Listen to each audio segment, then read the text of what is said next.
예, 우리는 다 구원받은 사람입니다. 예배하러 나온 여러분, 세상 힘들고 어렵지만은 구원의 기쁨으로 승리하는 여러분 되시기를 주님의 이름으로 축복합니다. 저기 우리 철규지? 철규, 해오기, 소영이, 그렇죠? 네, 반가워요. 오랜만에 감사해요. 반가워. 네. 나는 더 가벼운 짐이 아니라 더 튼튼한 어깨를 위하여 기도합니다. 필립 브룩스가 한 말입니다. 각 나라마다 문화가 다릅니다만은 우리나라는 특별히 방이 많아요. 방이. 예. 노래방, 복덕방, PC방, 찐들방, 또 뭐 그런 방이 진짜 생겼는지 모르지만은 제가 들어보니까 서울에는 뭐 키스방이라는 뭐 방도 있다는 말을 들어보기도 했습니다. 근데 우리나라에 없는 방이 중국에 있답니다. 중국 난징시에 가면 눈물방에 있답니다. 우리나라 돈으로 한 15,000원 정도 주면 들어가서 실컷 울고 나올 수 있다고 합니다. 거기에는 여러 가지가 구비가 되어 있는데 혹시 눈물이 잘 안 나올 것을 대비해서 고춧가루, 통마늘, 양파 뭐 이런 것도 구비되어 있답니다. 세상에 살면서 힘들고 슬프고 억울하고 애통한 일이 많습니다. 그러니까 눈물방에 와서 실컷 울고 가라고 그런 방을 만들어 놨는데 주로 여자분들이 많이 찾는다고 합니다. 그 여자들이 마음의 상처를 많이 가지고 있기 때문에 그렇고, 또 사실 여자만 그런 게 아니고 남자들도 상처가 많지만 남자들은 우는 게 좀 창피해서 잘 안 울어요. 근데 여러분, 울고 싶은 사람이 중국에만 있겠습니까? 지금 제 마음이 그렇다는 것은 아니지만은 저도 종종 울고 싶을 때가 이제 있습니다. 이남희 씨가 부른 울고 싶어라 이 마음, 그런 노래도 한 번씩 들어봅니다. 저도. 인간은 태어나면서 울면서 태어납니다. 그 세상을 살다 보면 눈물 날 일이 참 많습니다. 행복하고 즐겁게 웃고 살아가는 것보다 답답하고 한숨 쉬고 낙심되고 걱정하는 시간이 훨씬 더 많은 것 같습니다. 지난주에는 집중호우로 인한 실종자를 수색하는 중에 그 해병대원들을 옷도 안 입혀가지고 보내가지고 어린 20살 먹은 청년이 급류에 휩쓸려서 목숨을 잃었는데 참 많이 속상하고 저도 막 울고 싶었습니다.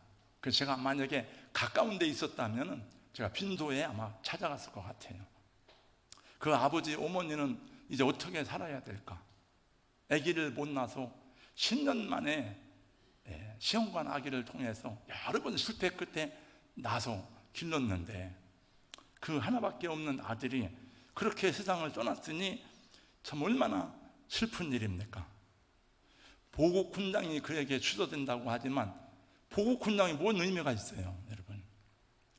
이 일병에서 상병으로 한 계급 취소했지만은 대장 계급을 준다 한들 무슨 의미가 있습니까? 아무 의미 없어요. 그 어떤 것으로도 보상이 될 수가 없습니다. 한 가지 유일한 보상이 있다면은 그 아들을 다시 살려내는 거예요. 여러분들도 울고 싶은 일들이 많이 있을 것입니다. 울고 싶으면 실컷 우세요. 우리 권사님들이나 집사님, 어떤 분은 기도시키면 기도하다가 막 그렇게 막 눈물이 나는 것 같아요. 울더라고요. 언제든지 주님 앞에 나와 부르짖어 기도하다가 울고 싶으면 우시고, 골방에서 울고 싶으면 울고, 또 눈물은 우리가 치유받는 하나의 현상 가운데 하나라고 합니다. 요한계시록 21장 4절 말씀에 보니까 그날에 우리 예수님이 모든 눈물을 그 눈에서 씻겨주신다고 말씀했는데, 제 생각에는 그날의 눈물을 씻겨주는 것도 중요하지만 오늘 지금 오셔서 슬픔 당한 사람들의 눈물을 씻어주시면 얼마나 좋을까 생각이 듭니다.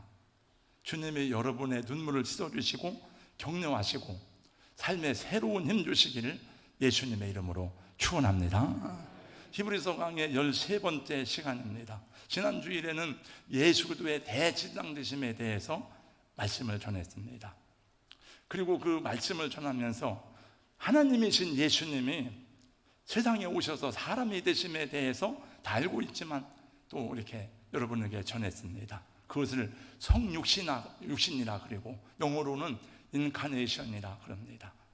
예수님의 성육신은 진실한 인간으로서의 삶이었습니다. 예수님이 사람처럼 보였다는 게 아니에요. 예수님이 사람과 비슷하다는 것이 아닙니다.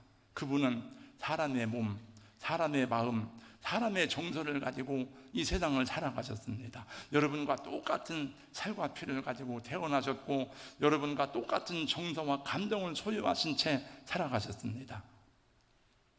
예수님은 하나님의 아들로 오셨지만 우리 인간이 가진 모든 연약함과 약점들을 가지고 이 세상을 살아가셨어요. 예수님도 먹지 않으면 배가 고프고 자지 못하면 피곤하고 슬픈 일을 보면 눈물을 흘리면서 우시고 매를 맞으면 예수님도 쓰리고 아팠습니다. 주님이 그렇게 이 세상을 살아가신 이유는 우리들이 경험하는 모든 시험과 아픔과 고난과 슬픔들을 다 함께 공유하기 위해서 그런 것이라고 말씀했어요. 저와 여러분이 어려움을 당하고 낙심하고 실패하고 원통한 것은 우리가 부족해서 우리 허물이 많아서 우리 죄가 많아서 그렇지만은 예수님은 죄가 없음에도 불구하고 그런 슬픔을 당한 이유는 우리와 함께 그것을 공유하게 하려 하심이라고 말씀했습니다. 그래서 주님도 그의 삶 속에서 많이 울기도 많이 우셨어요. 저는 이 찬송을 부를 때마다 제 마음에 예수님의 마음이 많이 느껴집니다. 주님도 때로는 울기도 하셨네. 날 주관하셔서 뜻대로 하소서. 그리고 예수님은 더 나아가서 십자가를 지시기 전에 온갖 저주와 능력을 다 받으시고 그리고 그 부끄러운 십자가를 지시면서도 그리고 십자가에 매달려 사람들에게 조롱을 받으면서도 누구를 원망하거나 누구를 욕하거나 누구를 미워하시지 않았습니다. 주님은 피 흘려 죽어가시면서도 우리를 위해서 기도하시는 모습을 보여주셨습니다. 그분은 이 세상에서의 죽음이 얼마나 한스러운지, 죽음 저편에 있는 구원받지 못한 영혼들의 지옥의 형벌이 얼마나 저주스러운지를 다 아셨기 때문에 자신이 친히 그 죽음과 저주를 다 경험하셨습니다. 예수님은 십자가를 앞에 놓고 이 잔인에게서 떠나가게 해달라고 그 온몸을 떨면서 전율하면서 3번이나 간절히 기도하셨지만 결국 그 십자가의 길을 홀로 걸어가셨습니다. 제자들이 다 도망갔어요. 주님 혼자 그 길을 가셨습니다. 그래서 우리 죄를 십자가 위에서 도말하시고 죽은 자 가운데 다시 살아나심으로 사망의 권세를 정복하셨습니다. 예수님은 죽음의 정체를 드러내셨습니다. 그리고 사망의 권세를 정복하시고 마귀의 권세를 정복하시고 부활의 새 생명을 부활하심으로 그 부활의 새 생명을 선포하셨습니다. 그래서 예수 그리스도를 주님으로 믿는 사람에게는 생명의 면류관이 약속되어지고 부활의 생명이 약속된 것입니다. 여러분 아멘 하셔야죠. 네.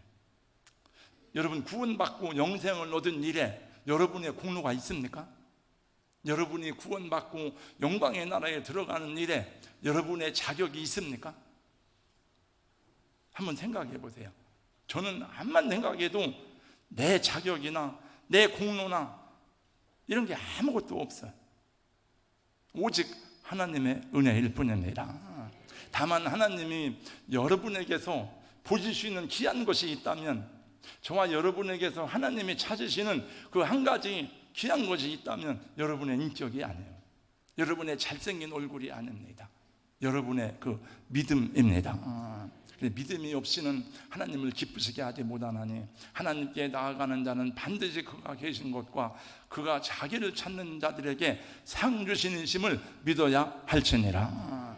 다 같이요. 믿음이 없이는 시작. 믿음이 없이는 하나님을 기쁘시게 하지 못하나니 하나님께 나아가는 자는 반드시 그가 계신 것과 그가 자기를 찾는 자들에게 상 주시는 짐을 믿어야 할지니라. 그러니까 하나님은 그 사람의 인격과 그 사람의 삶이 어떠하든지 간에 그 안에는 믿음을 소중히 여긴다는 거예요. 그가 반드시 계신 것과, 더욱 우리가 예수님을 의지하고 사모할 수 있는 이유는 그분이 우리와 초월적인 존재이기 때문에, 또 그분이 능력자이기 때문이 아니고 우리 중에 하나와 같이 오셔서 우리와 같이 삶의 고난과 슬픔을 공유하시기 때문이라는 것입니다. 죄가 없으면서도 인간 때문에 인간의 죄를 친히 체휼하시고 인간의 아픔을 함께 느끼시고 인간의 고통과 슬픔에 함께 하셨습니다. 그래서 때로는 울기도 하셨고 큰 소리로 하나님께 부르짖어 기도하기도 하셨습니다. 그래서 우리의 대제사장이 되신 것입니다. 여러분, 베드로가 여러분의 대제사장이 아닙니다. 제가 여러분의 제사장이 아닙니다. 로마 교황이 여러분 우리의 파더가 아닙니다. 오직 예수만이 우리의 대제사장 되시고 목숨을 버린 선한 목자가 되시고 진정한 아버지가 되시는 것입니다. 그 예수는 자신의 몸을 화목제물로 드림으로 하나님과 우리 사이에 원수된 관계를 다 십자가로 소멸하고 막힌 담을 헐어버리셨습니다. 그는 우리의 화평이신지라 둘로 하나를 만드사 원수된 것도 중간에 막힌 담을 자기 육체로 허시고, 또 사람과 사람 사이에 막힌 담을 주님의 육체로 다 헐어버리셨다고 말씀했습니다. 유대인과 이방인이 하나가 되게 하시고 국경과 인종을 뛰어넘어서 사람과 사람이 하나 되게 하셨습니다. 에베소 2장 16절 18절 말씀입니다. 또 십자가로 이 둘을 한 몸으로 하나님과 화목하게 하려 하심이라. 원수된 것을 십자가로 소멸하시고 또 오셔서 먼데 있는 도리에게 평안을 전하시고 가까운 데 있는 자들에게 평안을 전하셨으니 이는 그로 말미암아 우리 둘이 한 성령 안에서 아버지께 나아감을 얻게 하려 하심이라. 주는 평화, 다 같이요. 막힌 담을 모두 허셨네. 주는 평화, 우리의 평화, 염려준 평화, 막힌 담을 모두 허셨네. 주는 평화, 우리의 평화, 염려 다 맡기라. 염려 다 맡기라. 주가 돌보신다. 주는 평화, 우리의 평화. 다 맡기라. 주가 돌보신다. 주는 평화, 우리의 평화. 두 번째, 긍휼하심을 받으라고 하십니다. 긍휼이란 단어는 일반적으로 잘 사용하지 않는 단어고 세상에서는 잘 쓰지 않는 단어인데 성경에서는 많이 나오는 단어입니다. 우리의 구원이 하나님의 긍휼하심으로 인한 은총이라고 성경은 해석해주고 있습니다. 저와 여러분들에게 구원받을 만한 조건이나 자격 때문에 하나님이 구원하신 것이 아니고 오직 하나님의 긍휼하심, 하나님의 은혜로 인한 것이라고 말씀합니다. 예수님은 이 세상 누구도 따라올 수 없는 긍휼에 풍성하신 분이십니다. 성경에 번역된 긍휼이라고 하는 히브리 단어는 레헴이라고 하는 말인데, 레헴이란 말을 사전에 찾아보니까 여인의 자궁, 사람의 내장을 가리키는 말과 같습니다. 우리가 흔히 얘기할 때에 극도의 슬픔을 표현할 때 쓰는 말이 단장의 슬픔이라, 내장이 끊어지는 슬픔이다. 이 말씀을 준비하는데 단장의 미아리 고개란 노래가 생각이 났습니다. 미아리 눈물 고개, 님이 울며 넘던 고개, 북한의 인민군들에게 철사줄로 묶여서 끌려가는 남편을 바라보는 그 아내의 마음은 장을 끊어내는 아픔이고 슬픔이었던 것입니다. 실제로 이 노래의 작사자인 반야월 씨는 6.25 전쟁 중에서 피난길에 자신의 딸을 미아리 고개에서 잃어버린 슬픔을 가지고 있다고 합니다. 이번 실종자 수색을 하는 동안에 예천에서 일어난 목숨을 잃은 최종원 일병의 어머니의 슬픔을 어떻게 여러분 표현할 수 있겠습니까? 그는 장을 끊어내는 듯한 단장의 슬픔일 것입니다. 우리를 향하신 예수님의 마음이 그렇다는 거죠. 사랑하는 성도 여러분, 성경이 하나님의 긍휼하심을 이와 같이 생물학적이고 본능적인 용어를 사용해서 묘사하고 있는 것은 결코 우연이 아닙니다. 실제로 하나님께서 여러분을 얼마나 사랑하시는지, 그 하나님의 사랑이 얼마나 격정적이고 사실적인가를 보여주는 말씀이고, 그리고 구약 성경에 보니까 하나님은 하나님의 종들에게 하나님의 사랑이 얼마나 실제적인가를 보여주기 위해서 그들에게 직접 그 고난의 현장 속으로 들어가게 하셨는데, 요즘에 매일 우리 예레미야서를 보잖아요. 예레미야서를 묵상하고 있습니다만 예레미야는 얼마나 울었는지 눈에 진물이 생기고 창자가 끊어지는 듯한 고통을 호소했습니다. 예레미야가 2장 11절입니다. 내 눈이 눈물에 상하며 내 창자가 끊어지며 내 간이 땅에 쏟아졌으니 이는 내 딸 내 백성이 패망하여 어린 자녀와 젖 먹는 아이들이 성읍 길거리에 쓰러졌음이로다. 하나님의 마음을 선지자가 대변하는 거예요. 그리고 자기가 그렇게 고통을 느꼈어요. 어느 날 하나님이 에스겔에게 말씀했습니다. 네 아내가 죽을 것이다. 네 아내가 죽어도 너는 울지 말아라. 너는 슬퍼하지 말아라. 근데 하나님의 말씀대로 사랑하는 에스겔의 아내가 죽었습니다. 아내가 죽었는데도 에스겔은 슬퍼하지 않았습니다. 울지 않았습니다. 사람들이 와서 물어봅니다. 왜 당신 아내가 죽었는데 왜 울지 않습니까? 왜 슬퍼하지 않는 거예요? 에스겔이 말합니다. 여러분의 자녀들이 이렇게 비참하게 죽는 날이 임박해 왔는데 어떻게 내 아내 때문에 울겠습니까? 여러분의 자녀들이 칼에 엎드러지고 또 쓰러질 날이 가까이 왔는데 어떻게 이 음식이 내 입에 들어가겠습니까? 내가 어떻게 즐거운 노래를 부르겠습니까? 내가 어떻게 여러분들이 피차에 바라보고 슬퍼하는 날이 가까이 왔는데 내 아내 때문에 울겠습니까? 그리고 하나님의 마음을 대변해서 말해 주었습니다. 예수님은 십자가를 지고 골고다로 언덕으로 올라가시는 중에 그를 사랑하는 여인들이 울면서 따라올 때에 주님이 말씀했습니다. 예루살렘의 딸들아, 나를 위해서 울지 말고 너희와 너희 자녀들을 위해서 울어라. 그리고 40년이 채 못 되어서 예루살렘은 완전히 초토화되었으니 아이벤 사람들의 모든 배를 다 가르고 아이들을 산채로 다 버리고 그 살아있는 아이들을 내어치는 그런 슬픔을 당하고 이스라엘은 멸망했습니다.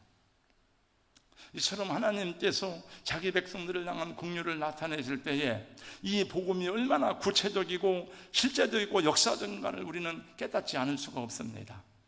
그러므로 예수님은, 우리를 향하신 예수님의 사랑과 긍휼은 얼마나 슬플까, 얼마나 아플까. 제가 그 목숨을 잃은 자식을 잃어버린 어머니의 마음을 생각할 때 얼마나 아플까, 얼마나 슬플까 라고 생각하지만 가서 같이 울고 내가 도와줄 수가 없잖아요.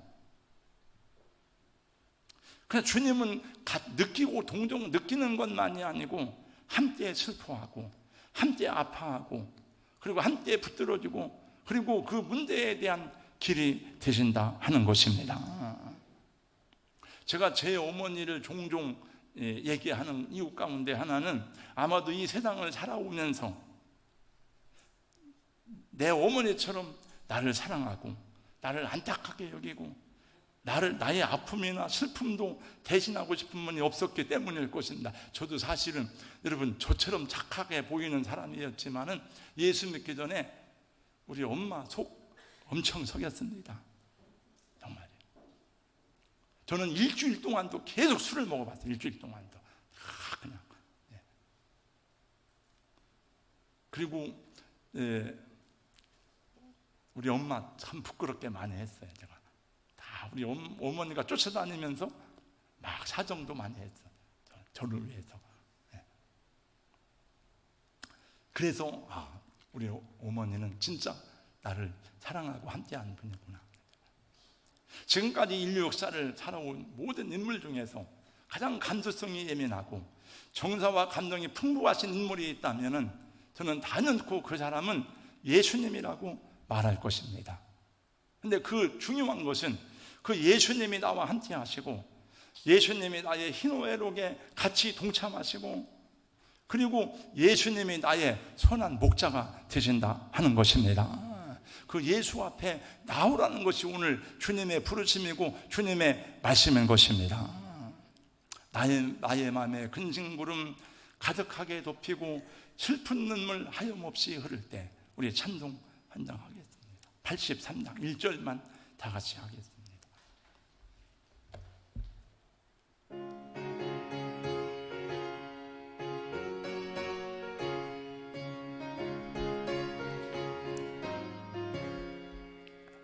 나의 맘에 근심구름 가득하게 덮이고 슬픈 눈물 하염없이 흐를 때 인자하고 부르는 음성으로 부르사 나를 위로하리 누가 있을까. 주 예수 주 예수 주 예수밖에 누가 있으랴. 슬퍼 낙심될 때에 내 친구 되시는 구주 예수밖에 다시 없도다. 저는 이번에 그 목숨을 잃은 그 최수근 해병대원 그 혹시 예수를 믿었는가 그 장례식 빈소를 한번 가만히 봤어요. 예수 믿어도 그런 일을 당할 수 있습니다. 예수 잘 믿어도 자식을 먼저 떠나보내는 슬프고 애통스러운 일이 있습니다. 그러나 같은 슬픔을 당했지만은 그 예수님을 믿으면 그 슬픔 중에도 소망이 있어요. 슬프고 애통스러운 것은 똑같지만은 예수 믿고 그런 일을 당하면 그래도 우리의 희망과 소망이 있습니다. 저는 제 자식은 아니지만 우리 성도들은 다 그런 얘기를 많이 들었지만은 제가 전도사 생활을 하던 두 번째 전도사 생활, 첫 번째 우리 김성질하고 같이 신앙생활을 하고 하다가 두 번째 전도사 생활 은자교회에서 하게 될 때에 1982년도에 아이를 데리고 진천으로 수련회를 갔다가 제가 인솔에서 갔었는데 그 고등학생에 빠져서 이제 물에 빠져서 죽었습니다. 제가 그 아이를 얻고 1km 넘게 그 기도원에서 막 내려와가지고 해서 호수에서 기도원까지 가고 그날 밤새도록 기도하면서 많이 울기도 많이 울었습니다. 그러나 결국 그 아이는 살아나지 않았고 막 그 장마통에 장례를 지르고 다 좀 비통한 시간들을 보냈습니다. 그러나 그 슬픔 중에도 감사가 있었고 또 소망이 있었습니다. 오재영, 오재호, 오재실. 그래서 오재호는 그 교회 목사님이 되었고 오재실이는 아주 몸이 약해가지고 어떻게 인간고시를 할까 싶었는데 하나님의 은혜로 회복이 되어서 사모가 되어서 사역을 잘하고 있습니다. 그래서 제가 어제 이 말씀 준비하다가 생각이 나서 이렇게 재호한테 그때 당시 중학생 전화를 했었어요. 이렇게. 그러므로 사랑하는 성도 여러분, 저와 여러분이 나가야 될 마지막 피난처는 오직 주님의 보좌인 줄로 믿습니다. 오늘 성령께서 저와 여러분에게 주시는 말씀은 너희는 은혜의 보좌 앞에 담대히 나오라 하는 것입니다. 어떻게 담대하게 나갈 수 있는가? 예수님이 대지장 되심으로 하나님 보좌 앞으로 가는 길을 활짝 열어놓으셨기 때문입니다. 16절 말씀이 그 말씀이에요. 우리 16절 다 같이 함께 큰 소리로 읽겠습니다. 다 같이요. 시작. 그러므로 우리는 긍휼하심을 받고 때를 따라 돕는 은혜를 얻기 위하여 은혜의 보좌 앞에 담대히 나아갈 것이니라. 아멘. 여러분, 누가 자기 아버지 집에 가는데 우물쭈물하는 사람이 어디 있습니까? 눈치 보는 사람이 어디 있습니까? 담대히 하나님께 나가는 길을 예수님이 활짝 열어놓으셨다는 거예요. 우리 교회 등록하신 분 가운데 이렇게 말하는 분들이 종종 있습니다. 목사님, 제가 교회에 도움이 될까요? 죄송해요. 여러분, 누가 여러분 교회에 도움을 달라고 했습니까? 와서 은혜 받는 게 먼저 목적이고, 은혜 받는 것이 우리의 기본적인 자세고, 그 마음으로 하나님께 나와야죠. 그리고 은혜 받으면 주님이 주시는 대로 함께 믿음의 길을 걸어가는 동역자가 되는 것입니다. 여러분은 노란 손수건이라는 이야기를 많이 들어보셨죠? 영화로도 나오고 드라마로도 나오고 노래로도 나왔습니다. 제가 제 아내에게 물어보았습니다. 당신은 노란 손수건 이야기를 알지? 그랬더니 안 돼.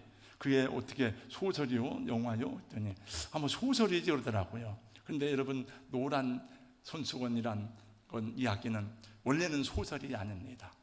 뉴욕 형무소에서 3년을 보내다가 가석방 되어서 고향인 플로리다도 돌아가는 빙고라고 하는 그 사람이 주인공인데, 빙고는 가석방이 결정되자 아내에게 편지를 썼습니다.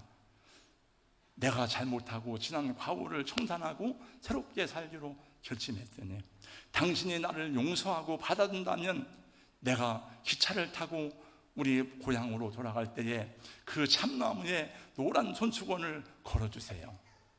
만약에 노란 손수건이 걸려있지 않다면 당신이 나를 용서하지 않는다는 것으로 알고 나는 다시 고향에 나타나지 않겠습니다. 그리고 기차를 타고 고향으로 돌아가게 되었는데, 그 이야기를 옆에 사람이 하니까 옆에 사람이 해서 그 기차 안에 있는 모든 사람들이 그 사람의 빙고의 이야기를 알게 되었습니다. 그래서 이 기차에 타고 있던 사람들은 다 과연 이 빙고의 고향에 갔을 때에 참나무에 노란 손수건이 달렸을 것인가 조마조마하는 마음으로 기다렸습니다. 드디어 기차는 빙고의 고향인 플로리다의 한 역에 도착을 하는데, 그 순간 이 기차 안에서는 모든 사람들이 일어나서 일제히 환호성을 질렀습니다. 마을 입구에 있는 나무에는 노란 손수건으로 온통 물결을 이루고 있었던 것입니다. 이 빙고의 아내는 처음에 자기 남편의 편지를 받았을 때에 노란 손수건을 한 장 걸어 놓았습니다. 근데 혹시라도 우리 남편이 손수건을 보지 못하고 지나가면 어쩔까 걱정이 되어서 손수건을 여러 개 달아 놓았고, 그 마을 사람도 그 이야기를 듣고는 다 나와서 가지가지마다 노란 손수건을 걸어 놓았다고 하는 이야기입니다. 그 이야기는 영화로도 나오고, 그 다음에 1973년에 참나무에 노란 리본을 달아주세요 라는 노래로 발매되어서 발매된 지 3주 만에 300만 장이나 팔리면서 그 최고의 히트송이 되었다고 합니다. 여러분, 하나님이 혹시라도 여러분들이 잊어버릴까봐, 여러분들이 못 듣고 지나갈까봐, 여러분들이 구원을 받지 못할까봐 수없이 노란 손수건을 매달아 놓고 기다리시는데 왜 어찌 여러분들은 그 손수건을 보지 못하십니까? 목회자가 그렇게 애타는 마음으로 여러분 함께 기도합시다. 함께 은혜를 나눕시다. 말씀도 전하고 문자를 보내도 왜 답이 없는 분들은 여러분 어쩌자고 아무런 반응이 없으십니까? 여러분, 우리가 나아가야 될 최후의 피난처는, 마지막 보루는 은혜의 보좌인 줄로 믿습니다. 하나님의 보좌로부터 은혜가 흘러나옵니다. 그곳으로부터 우리는 우리가 지은 죄에 대한 용서를 받을 수가 있어요. 여러분, 어디 가서 여러분의 죄를 용서받겠습니까? 그곳으로부터 우리는 실패와 절망에 대한 위로와 격려와 긍휼을 받을 수가 있습니다. 그것으로부터 우리는 후회와 낙심을 뛰어넘어 앞으로 나아갈 길에 대한 비전과 환상을 바라볼 수가 있습니다. 그곳으로부터 성도의 구원이 주어지고 기쁨과 영생이 주어지게 되는 것을 성경이 말씀하고 있으니 성도 여러분, 기쁨으로 주님의 보좌에 달려 나올 수 있기를 예수님의 이름으로 권면하고 축복합니다. 어린 아이처럼 나오세요.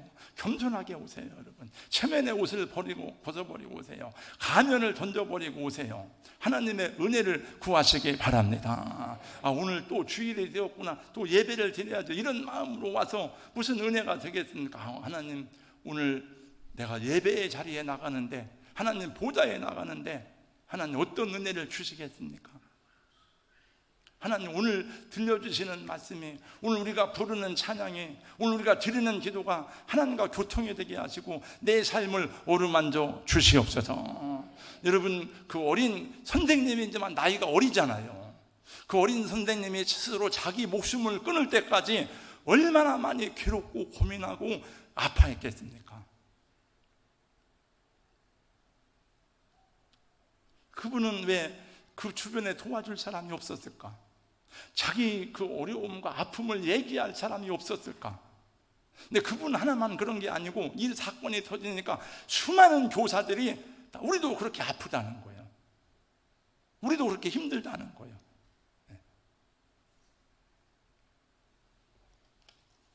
그러면 여러분들은 그렇게 힘들지 않겠습니까? 오늘 그래서 주님의 은혜가 필요하고 주님의 보좌가 필요한 줄로 믿습니다. 그럼 그런 극단적 선택을 피할 수 있지 않겠어요? 오늘 드리는 이 예배가 은혜의 보좌가 되시기를 주님의 이름으로 축원합니다. 여러분, 새벽 제단에 달려나와서 두 손 들고 기도하는 그 자리가 은혜의 보좌가 되시기를 축원합니다. 여러분, 혹시 새벽 예배 못 나오더라도 여러분 은밀하게 기도하는 기도의 골방이 주님이 여러분을 만져주시는 은혜의 보좌가 되기를 주의 이름으로 축복합니다.